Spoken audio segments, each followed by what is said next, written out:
જય શ્રી સ્વામિનારાયણ. દર વર્ષની જેમ ધનુર્માસ ધૂનની અંદર ઘનશ્યામ બાલમનાના બાળકોએ કડકડતી ઠંડીની અંદર આવે છે. તો ઠંડીની અંદર આવવું એ આપણા માટે બહુ મુશ્કેલ છે અને એમને પુરુષચરણ નિમિત્તે સાંજે ઠાકર થાળીનું આયોજન કરેલું છે. તો ઠાકર થાળીના આયોજનની અંદર હોંશભેર ભાગ લઈએ.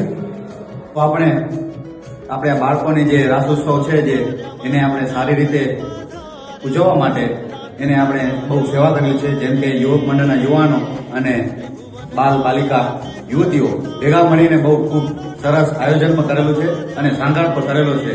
જો તમે આવશો ને તો ઘણી મજા આવશે. એક ફેરે આવીએ. તો કૃષ્ણા મ્યુઝિકલ બેન્ડની સાથે રાસની રમઝટ માણવા માટે આપ સૌ પધાર્યા. આવો અમારી સાથે તમે આવવાનું ભૂલતા નહીં હો. 13 તારીખનું સાંજે. મિત્રો ભૂલાય નહીં હો. સ્થળ શ્રી સ્વામિનારાયણ મંદિર, મદનપુર.